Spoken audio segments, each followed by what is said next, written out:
But my mother took sick and got worse and worse and worse, and died with us holding on to her. Gasped her last breath. She was gone. I remember preaching in this very church, going to the hospital wet and laying my body on top of hers and praying for her.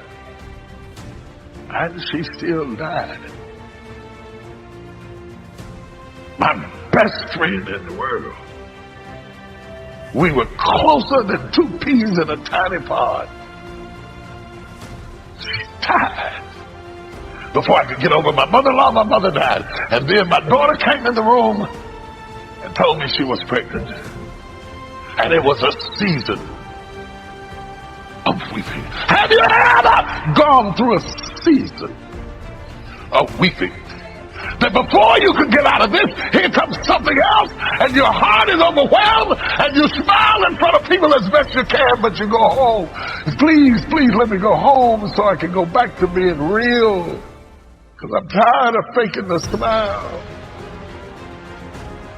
What you got to do to get the life that God wants you to have, you got to put more air in your bubble. You got to blow your bubble up. Expand yourself. Take yourself out your comfort zone. Do not live in your bubble. Put some more air in your bubble. If you stay in your comfort zone, that's where you will fail. You will fail in your comfort zone. Success is not a comfortable procedure. It is a very uncomfortable thing to attempt. So you got to get comfortable being uncomfortable if you ever want to be successful.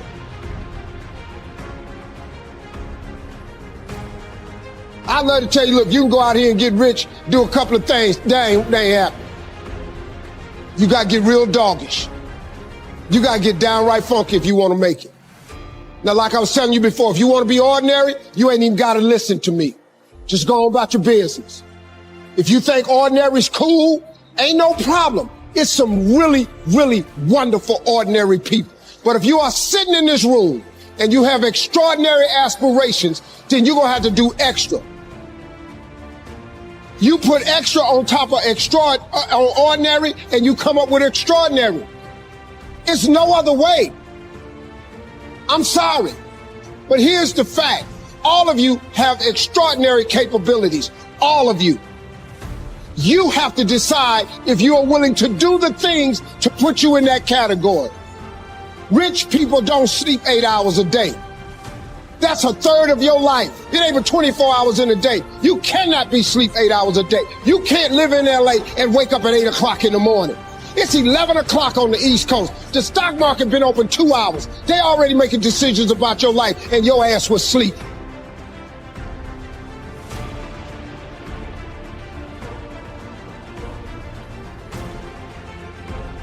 Quit running away from the gift. Your gift will make room for you. Stop trying to be something you ain't gifted at. Nobody asked you to go down here and study to be a dentist, and you ain't really good at that. Listen to me. All of you have this gift. Identify it. It's the thing that you do the absolute best with the least amount of effort. That's what you should be doing. You're wasting your time pursuing your passion. The Bible does not mention passion. It mentions your gift. What are you gifted at, and do that? Stop tripping. You can do that. If you fry chicken better than everybody you know, you ought to be somewhere frying chicken.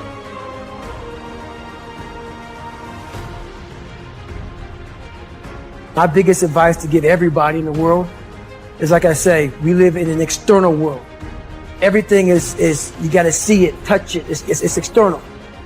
If you can, for the rest of your life, live inside of yourself. Stop listening to people who are calling you fat, gay, transsexual, nigger. Everything that is makes no sense. All these insecure people putting their insecurities on you, you got to flush it out. You got to just be whoever the hell God or whoever the hell you believe in. If you believe in nothing but yourself, I don't care what it is. You got to take everything and throw it away. You have to believe in one thing, and that is yourself. And I'm not saying don't believe in God or what you believe in, but right now, for you to find greatness in yourself, you're not going to find it by looking in a book or by even hearing me. I may give you the spark, but you've got to go inside yourself to find it. And that means you gotta be quiet. Go in a room, stop talking, search your soul, search your mind, search your abilities, and you'll find it. But if you're not looking for it, you won't find it. So you gotta go start your journey. And the journey starts with you finding, why the hell am I here on this planet Earth? Why am I here?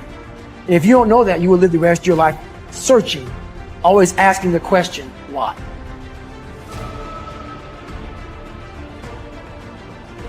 Most of this generation quits the second they get talked to.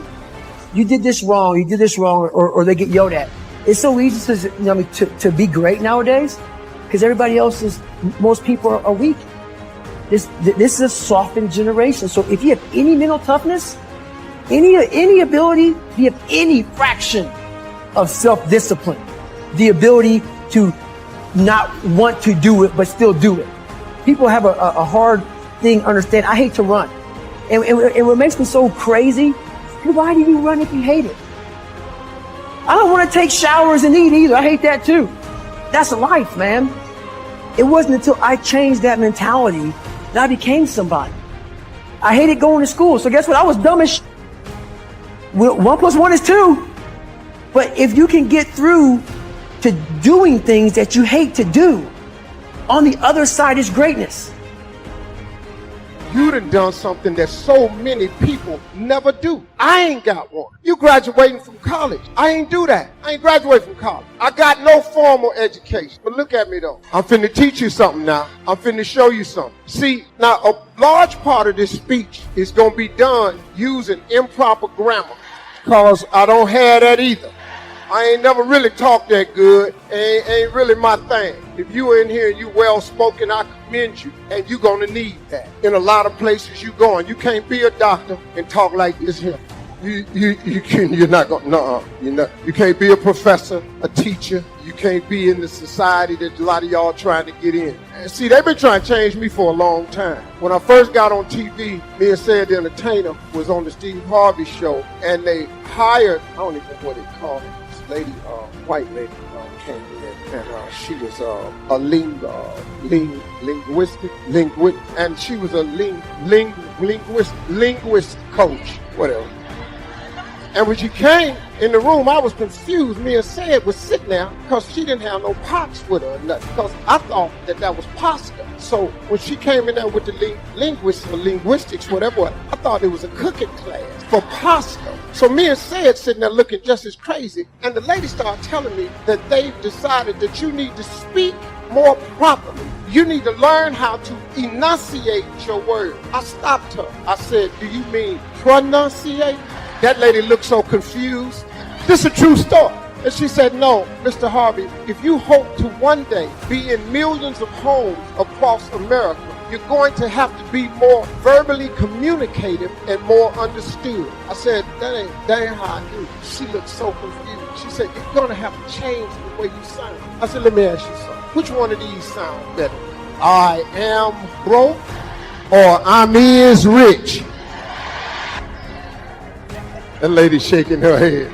It's all right. When you leave here, young people, my message is really for everybody in this building. I want to challenge you to something today. See, I don't know what the theme of your graduation is. You know, you go to these places and they have fire and spirit. They have a theme of excellence is worth excelling. I don't know what your theme is. I didn't ask nobody. You know, they might have emailed it to me, but I got 2,500 unread emails in my email box right now. But I want to challenge you something. What you've done up until now has been an amazing accomplishment. I take my hat off to you. What you've accomplished shouldn't be played short. And you have so far to this point become successful. But I'm challenging everybody in this graduating class. See, being successful is what everybody wants. Everybody I know want to be two things. They want to be happy and they want to be successful. But I'm going to challenge you today. I want you to go a little bit past successful. I want somebody in here to go up out of here and be great.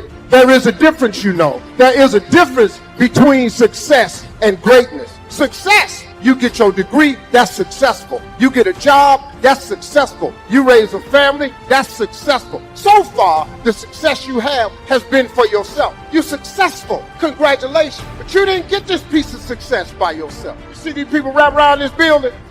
You think you proud. Lord have mercy. There's some people up there got their chest stuck out so far. You have to understand the sacrifice that these people in here then put so you can be right there, so you can be successful. Some of y'all first-time graduates in your family, first time ever going to college in your family. Some of y'all trying to continue a legacy of people around here that have been to college and want their kids to graduate too. Whatever the case though, people up in here, man, sacrifice for you to get here so you could be successful. You went to college to become successful. But I'm gonna ask you something. I need 30 of y'all to go out of here and be great. I need just 30.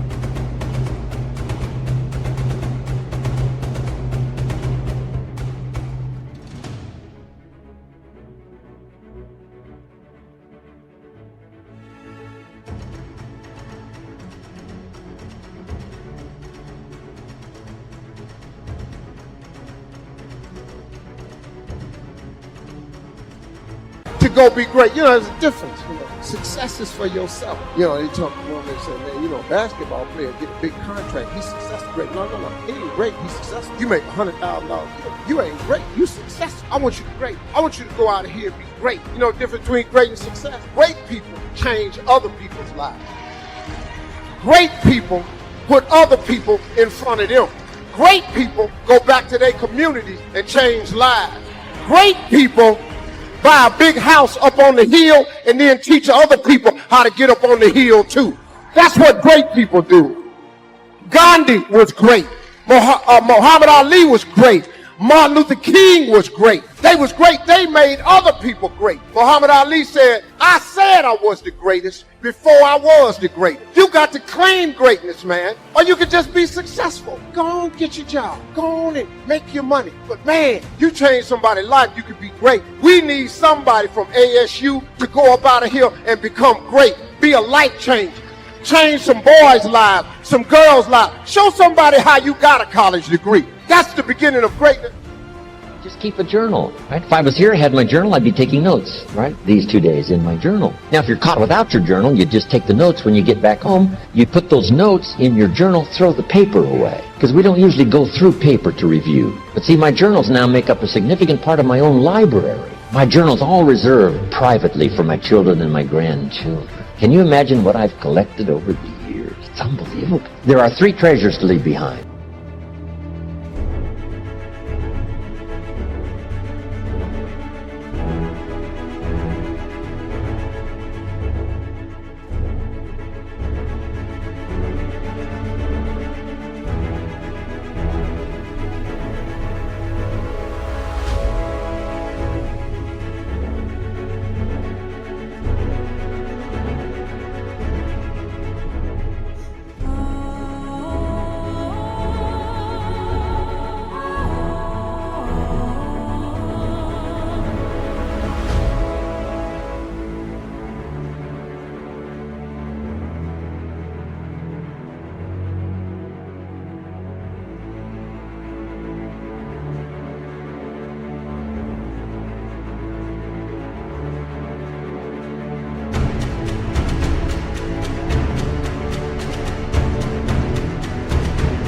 Here they are. Number 1, your pictures. Don't leave the event unrecorded. It takes only a fraction of a second to say, here's who I was with. When I travel the world, we take all these pictures. And here's one of the gifts. People send me the pictures they took of me and them. It's part of the treasures I have on the farm. Incredible. A picture's worth 1,000 words to describe the scene, the emotion, what happened. Say, wow, this was an extraordinary day for me when I met these people. Here's what they told me happened to them when they went to my seminar 10 years ago. Wow, the drama comes back if you've taken the pictures. It's one of the treasures to leave behind when you go. Remember the old photographs that we have now of, 100 years ago, 70, 80 years ago, just a few photographs? What would it be like if you had thousands of photographs of the past, of your history, your mother, your father, right? grandparents. So change all of that now.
For your children, leave all your photographs as a record. Here's what's next to leave behind, and that's your library. The books that changed your life, the books that changed your health, the books that rescued you from oblivion, the books that you passed on to other people, they were so exciting for you, the books that made you financially independent, the books that developed your leadership, the books that gave you wisdom to ponder when things were tough, the books that got you through the winter, the books that helped you to plant in the spring and harvest in the fall.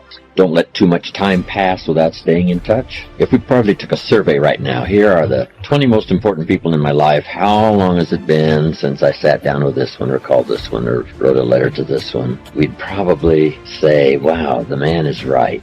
Just that little comment, making a list of 20 and saying how long has it been, I can see where for some of them it's been too long. You know, that are considered very close friends. We just have to pay more attention. And I just now thought about that. Make a list of 20. Say, how long has it been? We try to think of it. We make a phone call. I say, wow, it's been too long. Got to have lunch. We got to get together. And some that may live in your own community where it's a little easier to stay in touch. But, you know, some of our friends are not close by. Staying in touch is just a vitally important part of developing a good relationship. Take care of those things that matter. What doesn't matter to you, say if nobody calls me on my birthday, that doesn't matter. But for someone else, it does matter. So you just make sure that gets done. Those kind of things. It's easy, especially in a busy society. And like myself, you know, getting on an airplane, flying off to some other country, and be so busy doing that, and the preparation for doing it, and then recovering when you get home, it's easy to let things slide. But we always later have some regrets that we didn't stay in touch more often, especially somebody older that passes right. We say, wow, I should have made more phone calls and stayed in touch. But whatever it takes to keep a good relationship going.